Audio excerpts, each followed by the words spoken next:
Hello guys, welcome to Local School Eyes. Friends, in this video I am going to discuss a new Q-Card topic. Topic is describe an exciting book that you enjoy reading. So guys, आपने एक ऐसी book के बारे में बताना है जिसको आपने enjoy किया जब आपने उसको पढ़ा। कोई ऐसी exciting बुक होनी चाहिए गाइस। तो देखिए गाइस, ये Q-Card उन व्यक्तियों के या उन स्टूडेंट्स के लिए डिफ़िकल्ट है जिन्होंने कभी भी कोई बुक रीड नहीं की है, या फिर जिसने कभी भी कोई नॉवल, कोई बुक, कोई additional book except then study materials उन्होंने रीड नहीं की है। उनके लिए ये जो Q-Card है थोड़ा डिफ़िकल्ट हो सकता है। लेकिन जिसने भी बुक कोई ना कोई रीड की है वो तो उसी बुक को एक्सप्लेन कर दे, चाहे वो एक्साइटिंग हो या ना हो, बस उसको इस वे से एक्सप्लेन करे, डिस्क्राइब करे कि एग्जामिनर को लगे कि रियली आपने उस बुक को जब रीड किया था तो आपने इंजॉय किया था।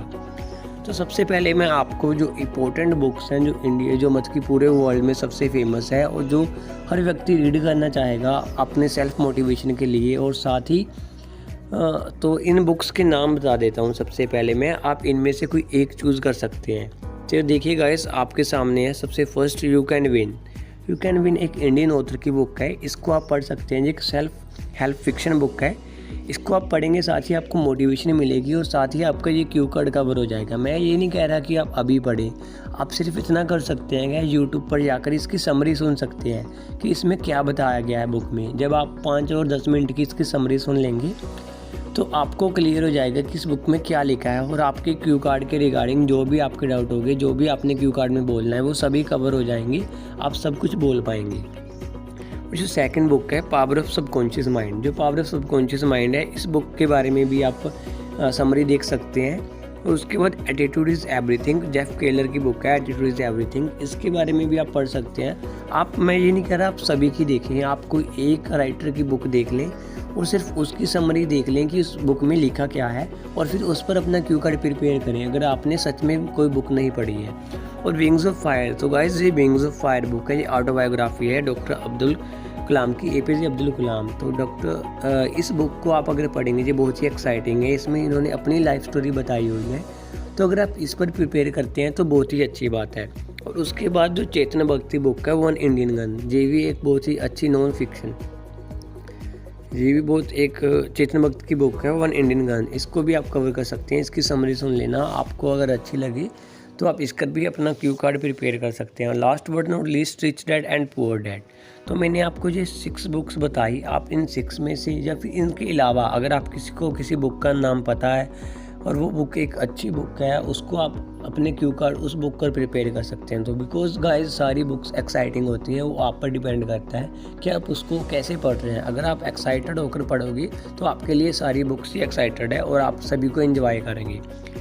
तो अब मैं आपको बता देता हूँ थोड़ी सी इसके क्यूज़ क्या हैं। व्हेन यू रीड इट, आपने वो कब पढ़ी थी। आपने ज़्यादा पीछे नहीं जाना है कि जब मैं 10th में होता था तब पढ़ी थी, जा सकते हो, लेकिन नेचुरल हो, एग्जामिनर को लगे कि आप बुक्स पढ़ते रहते हो। तो आपने कहना लास्ट मंथ जब मैं लॉकडाउन में फ्री था तब पढ़ी थी, या फिर लास्ट ईयर या लास्ट मंथ आप बता सकते हैं। What kind of this book, तो गाइस इसका आंसर देने के लिए कि ये कैसी बुक थी आपको ये पता होना चाहिए कि बुक्स की कौन कौन सी कैटेगरी होती है।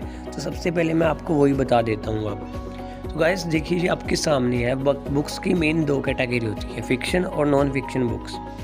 जो हमारी फिक्शन बुक्स होती हैं गाइस, उसमें इमेजिनेशन ज़्यादा होती है। जैसे कैट्स बोलती हैं, कोई भी व्यक्ति को हम बोलने लगा देते हैं, निर्जीव संजीव चीज़ें जो रियल लाइफ में बोल नहीं पाती, लेकिन जो हमारी स्टोरी होती है उसमें वो बोल कर बताती हैं। तो वो फिक्शन बुक्स होती हैं जो मतलब कि रियल नहीं हुआ कभी, वो फिक्शन बुक्स होती हैं, मतलब कि जो हम अपने आप क्रिएट करते हैं कोई स्टोरी। और नॉन फिक्शन बुक होती है कि रियल पीपल के लिए स्टोरी होती है, वो लाइफ में कभी ना कभी किसी के साथ हुआ होता है। और उसके बाद अब आप कहेंगे कोई नॉवल, देखिए गाइस जो नॉवल होते हैं वो फिक्शन होते हैं, वो सोचे होते हैं। अगर कोई नॉवल ऐसा है जो रियल लाइफ पर बना है तो उसको हम नॉन फिक्शन नॉवल कहते हैं। अगर कोई अपने आप किसी राइटर ने स्टोरी बनाई है लेकिन वो रियल में नहीं हुई है, उसको आप फिक्शन नॉवल कहेंगे। ऐसे ही सेल्फ हेल्प बुक्स होती हैं। सेल्फ हेल्प बुक्स जैसे मैंने आपको बताया, rich dad poor dad, power of subconscious mind, attitude is everything, ये सारी सेल्फ हेल्प बुक्स हैं। इसको हम फिक्शन कैटेगरीज में रखते हैं क्योंकि ये ऐसा नहीं है कि किसी के साथ हुआ नहीं है, लेकिन ये आपको ब्रेन वॉश करने के लिए है ताकि आपको मोटिवेशन मिल सके। तो ये एक व्यक्ति की क्रिएटिविटी है, उसने इन बुक्स को लिखा है ताकि जो सामने वाला व्यक्ति जो पढ़ रहा है उसको मोटिवेशन मिल सके। आप उसको सिंपल मोटिवेशनल बुक्स भी कह सकते हैं अगर आपको इस कैटेगरी में कन्फ्यूज़ नहीं होना है। लेकिन हाँ, अगर आपको डिटेल में नॉलेज होगी तो शायद हो सकता है कि आप अच्छा परफॉर्म करें। तो इसलिए मैंने बता दिया कि बुक्स की मेन 2 कैटेगरी होती हैं, जो भी आगे कैटेगरीज होंगी वो इनकी ही सब कैटेगरी होंगी। तो अब बात करते हैं थर्ड, व्हाट इज़ अबाउट। ये बुक किसके बारे थी? जैसे मैं कह रहा हूँ कि विंग्स ऑफ फायर अगर आप कर रहे हो तो ये डॉक्टर APJ अब्दुल कलाम के बारे थी। उनकी सारी लाइफ स्टोरी की कैसे कैसे उन्होंने सक्सेस ली, कैसे वो प्रेसिडेंट ऑफ इंडिया बने, वो सभी जो भी इन्होंने अपनी लाइफ में एक्सपीरियंस किया जो आपको जानना चाहिए। ये एक मोटिवेशनल बुक की है, ऊपर से ये एक ऑटोबायोग्राफी है। तो देखिए, ये अगर ऑटोबायोग्राफी होगी, कोई भी बायोग्राफी होती है वो नॉन फिक्शन में आती है, क्योंकि वो एक पर्सनैलिटी रियल लाइफ स्टोरी होती है।